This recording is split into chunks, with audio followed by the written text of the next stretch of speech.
Plenty Talk here. We're here at a very windy Meadow Lane. We're coming off the back of a 2-1 loss to Barnet at home.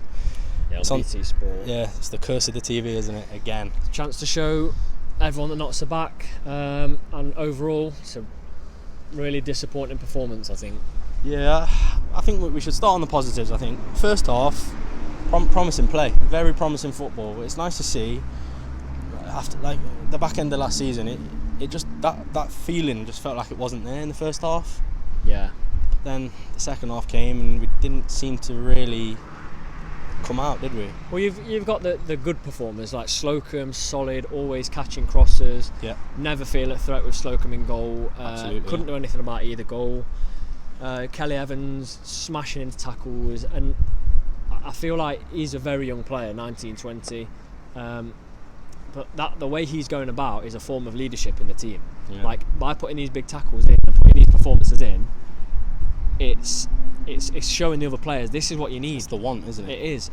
It's what you want to see as a fan as well, I think. Yeah, you were saying he doesn't mind smashing through some ankles. Yeah, and he's probably the smallest player on the pitch. Yeah, and he's the most, in a good way, aggressive. Yeah. Not aggressive as in It's dangerous just play. that good balance of that want and aggression, and that if you can balance that out right, I think it really does show well in the player. Another performance, Dennis. Dennis, yeah, there was a few grumbles around us every time he touched the ball, but I feel like that's just moaning for moaning's sake. Yeah, he's not had a chance, has he? Another person that's not had a fair crack at the whip. If Scott Lurch doesn't make a great save, we're 2-1 up. Yeah, exactly. When he has that shot, yeah, it was tight into the corner as well, wasn't it? Yeah. He didn't really seem to have much to go at, and he got it bottom corner. If Lurch didn't make that save, he had another weaker shot, but comfortable for Lurch. But it's in that position again. He's getting in those positions. So I say Slocum, Kelly Evans, Dennis, Enzio with the goal, but again I didn't see much from him other than the goal. No, absolutely, yeah. But yeah, the goal is a special goal. It's one of the best I've seen at Meadow Lane since. I don't know if there's a goal of the month or whatever in the National League, but you've got to be a contention. And with that is top corner. That is a fantastic finish. Get him on Soccer AM with that. It's a brilliant goal. Top bins. I thought Graham was all right. Yeah, solid performance. We were saying, wasn't we, the last 10-15 minutes he looked a little bit shaky, made a couple of mistakes, but at such a young age, for the first 75-80 minutes that he had, he looked great, didn't he? He did look good, and I feel confident with him for the rest of the season. I think it's Graham, and I'm not sure about anyone else, because Rawlinson and Turner looked, I know he's not got the match practice, so he can't be too unfair, but he did not look comfortable in many situations. He just looks like he's got a fair few mistakes in him. That's my worry. And it's quite surprising, you know, when you look at his previous games and like the teams he's played at. Obviously, like we said, he's not fully match fit or whatever, but it's disappointing, isn't it? Because you're expecting a lot from him, really. Yeah. I mean, we was expecting a bit of a leadership, but you just can't really see that coming from him, can you? Heading-wise, he was decent. Yeah, but he's 6'4", isn't he? Yeah, but he's kind of got to be. He brings that. Rawlinson, I thought, was average, no more. Decent with the ball at his feet, but again. To be fair, Turner made a few good passes. He did, long passes. I mean, that could be good, I think, for us. Going through the rest of the squad, Bakayoko just got forward a bit, and I like to see that. But again, I think he just, like you say, an average of performance. He didn't really do much wrong, but he didn't really do too much right either. He just sort of. What about Tyson? I like Tyson. I think we kind of need him, because other than him, there just doesn't seem to be any pressure further up the pitch. No. He's like, when the defenders have got the ball, he's running at them. When the ball's bouncing from goal kicks, he's running at them, putting them under pressure. And there was actually a shout for a free kick, wasn't there? He'd put the defender under pressure. For me, it's a free kick. I know I'm a Notts fan, it's biased, but the player's on the floor, and I get that the player can't move out of the way, but he still made the movement with his body. Yeah. And that's, with Tyson's pace, that's far away from goal. You're looking at Tyson getting through. Yeah, it's a goal scoring opportunity, 100%. It is. So I think it's amazing at 37 Tyson's got that raw pace. Yeah. And you can see he frightens defenders when he runs at them, he frightens the keeper. He frightened me on Tuesday when he went off injured. Oh, no. I'm glad he's back. But yeah, I thought that was a broken arm, to be fair. But yeah, it looked pretty bad, didn't it? But it's got to go to the negatives now, haven't we? For me, I'm backing Ardley. Yeah, me too. But 5-3-2 is not a National League formation. I just don't see it working in this league. It's one of those, isn't it? You never really see top performing teams using it, do you? No, I just don't see. I don't know why Ardley's persisting with it.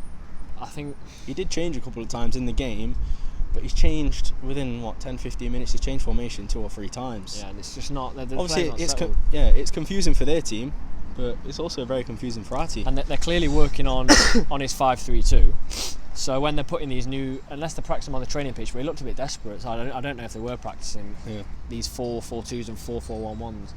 I'd like to see him. I'd like to see him start a 4 at the back formation though. Yeah. Like even if it's just like a 4-1-2-1-2, because I feel like we've got the players to fit that formation. Because you just feel like when the wing backs are up, I know we've got the holding defenders holding midfielders dropping back to cover the wing backs going forward. They're so exposed. Yeah, on the wings we're too exposed. Painfully exposed. And we're going to sound like a broken record because we discussed this in the game. When you've got Rose and you've got O'Brien, and adding Dunn into that, they are so defensive. Yeah. You need someone like Kellett. Yeah. You need someone with creative spark. Osborne. Just someone has to link the midfield to the attack, because you've got your 5, and then you've got like a 3 holding, and you've got 2 up front, and you're asking the 2 up front to do it on their own. There's just we said it on every time we sort of countered. There's a massive gap between the midfielders and the strikers, and for me it's cost us the games that we've been to. Because if there's a player in those positions, it's pulling the players. It's causing all sorts of problems, but we just don't seem to be in there. When I saw Dennis coming on, I was excited because I think he went like 4-4-1-1, didn't he? Because he seemed to be dropped back a bit. And straight away, we seem to have a few more attempts further up the field and be linking play a bit more across the field. Yeah. So for me, it's try a different formation. You can see what he's going with, because in this league he wants to be solid and he wants to then get on the counter, I think, because we've got pace. But for me, it's just not a formation that's going to offer us anything in this league, and I hope I'm proved wrong. Yeah. But unless there's someone linking that play in midfield, unless he has 2 holding and then someone linking like Kelly or Osborne or even Enzio roaming, for me it doesn't work. Yeah, it's sad that we're in at this point as well, because I remember at the Ipswich game, who was still in charge, and there was still that feel of, I don't know, it just felt like something special was about to come, didn't it? Yeah. We said it in the video, and first half I felt a bit like that. There was some positivity in the ground. The second half, when we didn't come out, we didn't perform, it just felt like last season all over again. I think to get across though, that if you're not at the game, there's a lot of moaning from some fans, and I don't want to say anything about the fans, but because they've been through a lot. Yeah, we've been through a lot. You've got to give this team a chance, at least 5 or 6 games before you make any proper judgments on it. I think Ardley will stick with the formation, but I'd like to see him change it though. Yeah, I am 100% behind Ardley, but it's surely got to get to a point when he's looking and he's seeing. I'm not too bothered about seeing pretty football as long as we get results. Yeah, it's important. If you'd have said to me the first 3 games that we wouldn't have had a win, I'd have said no, there will be a victory in this with this squad. Yeah, you sort of felt like that today after the goal though. It just felt so positive. To be honest, I'll be honest, when the first went in, I got the feeling that this is Nott's chance to go and get 3. Or maybe even 4, because Barnet weren't a threat. No. And we highlighted it in our match preview that Barnet, a lot of the time, only score from set pieces. What's the first goal? Set piece. So that's their first 3 goals this season were set pieces, 2 penalties and this goal. And the second goal, that is so sloppy. A through ball that you'd see at Sunday League level has cut open a back 5. And he's got through and he's got the pace on the centre backs. Yeah. It's so it's just, you're left frustrated again, and you've got to have patience, because from what we've come from, it takes time. I think a lot of the fans, like we've said, I understand, more than anyone, but it takes time, and it's not going to happen overnight. It's really not. Hey, look at the next team to come here is Wrexham. Oh my gosh, big team. That's going to be big following. Such a tricky game. Yeah. But this is the thing. We could perform really well against a team like that. But then again, we probably won't. No, I think. Do you know what I don't think helps at the minute with Notts? And it's no excuse. Is the 5 sub rule in this league, because we're still a team that's experimenting. And to have 5 subs, it limits you. You've got to have a keeper. You've got to have a centre back. You don't really want to be swapping your centre backs. And then you've got left with what do you do with? You've literally got 3 subs. Yeah. And I think you're right. I agree with that, because if you had that extra 1, maybe 2 subs, you could got put Osborne and or Patchin, Kelly. Kelly.